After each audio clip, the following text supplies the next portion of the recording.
Hey guys, today I'm going to give you a basic introduction to shutter speed. So let's see what that's all about. Let's check it out. Click, click, click, click and a pick it. Click, click, click, click and a pick it. Click, click, click, click and a pick it. Click, click, click. Okay, so the last lesson I had you take 3 sets of 5 photos for each set. Now, what you'll notice is that when something is not moving and you go to take the shot, maybe you're on a tripod, maybe you're focusing at something fixed, then you can use a slower shutter speed because it's not trying to capture a fast action. And depending on the light, that would determine how high your ISO needs to be. If the light is terrible, it's going to be a really high ISO. If the light is optimal, then the ISO is going to be a lot lower. Now, once you start getting to where things are moving, your shutter speed increases dramatically. And so you'll notice also your ISO kind of follows the same pattern. The faster the shutter speed, it needs to let in more light at a very fast rate. So sometimes it'll make the sensor very, very sensitive. So you could have up to 6500 ISO.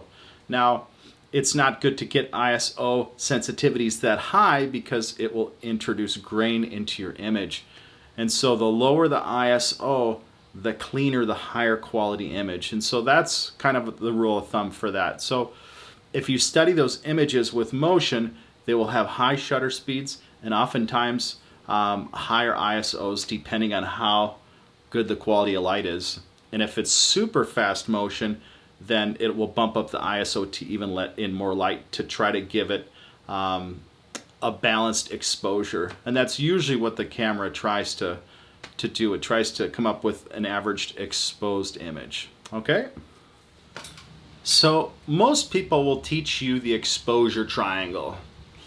And it sounds so confusing when you run that through your head because you're like, well, gosh, if I'm here, how does this adjustment need to be, and how does this adjustment need to be? How do we get from here to here to here? And you need to break it down in your brain. You need to think like the computer would think. Okay, what's my f-stop? What am I shooting? Is it in focus or out of focus? Okay, so choose your f-stop first. Then, is it moving fast? Choose your shutter speed. Is it moving slow? Lower your shutter speed. What is the light like? Is it optimal? Run with a lower ISO. Is it terrible light? Run with a higher ISO. Is it moving super fast? Crank up your ISO to match a faster shutter speed. Okay? So that's the basics. But if you're new to photography and they don't break it down like that, you don't really know where to start. All right, so I'm going to give you the basic parameters of what I was told of where to set your shutter speed. And then you can kind of determine from there where you will set yours, okay? Okay, so the old rule of thumb was that your shutter speed should be no shorter or no lower of a number than the length of your lens. Now I tend to want to tell people double the length of the lens or focal length that you're using, and that is a base starting point for your shutter speed. So if my focal length of my lens is 50, times it by 2, I will start my lowest shutter speed at 100. If my focal length is 100, times it by 2, 200 will be my base starting focal length for my photo. So I'm choosing, I'm in really good light, okay, so I'll choose blur out my background, so I'm going to use a really low f-stop. I'm going to use f2.8. My subject is not moving. I'm using a tripod. I can use a lower shutter speed if things aren't moving.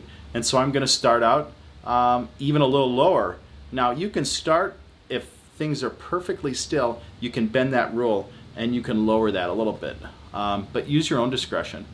Now if things are cooking by me, my shutter speed might be 1,000th of a second with an ISO that could be 4,000 and above. So that's why I shoot an aperture priority, because if I'm shooting things that are moving, my brain can't think fast enough to have such varied, wide ranges of choices and have the photo be acceptable and usable at the end. So if something is not moving if the parameters are pretty good, like maybe I'm in a portrait shoot and the lighting's great, and the subject can sit still, and then I can use a lower shutter speed and a lower ISO, and I will come up with a really clean image.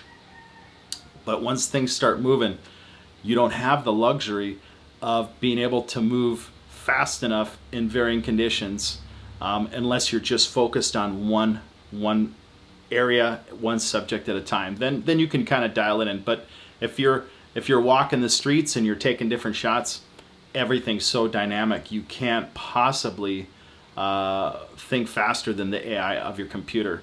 Years ago, you could probably outthink it, but now, no, the computer's that good. It won't be perfect, but it's that good. So we can have an average shutter speed for basic photography, but if we're going to shoot things at night where we need to let a whole ton of light in, then our measurements of shutter speed change. They're not running in hundredths of a second, but they're running in seconds. How many seconds long will that shutter remain open before it closes? And there's a lot of night photographers that shoot with a length of 20 seconds.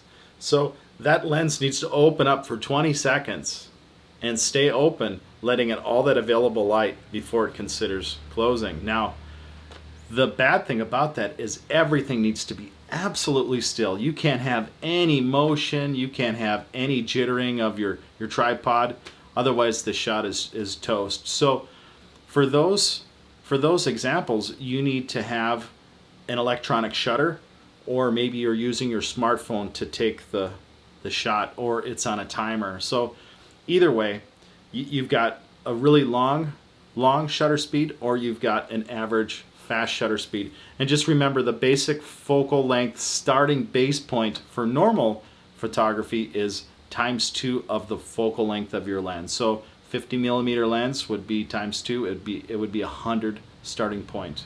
All right, so that's just the basics, and hopefully that helped you out a little bit. It made your brain think of how to understand things in the exposure triangle. So if that's helped you, consider subscribing, and also send me a like, and let's grow together. Thank you.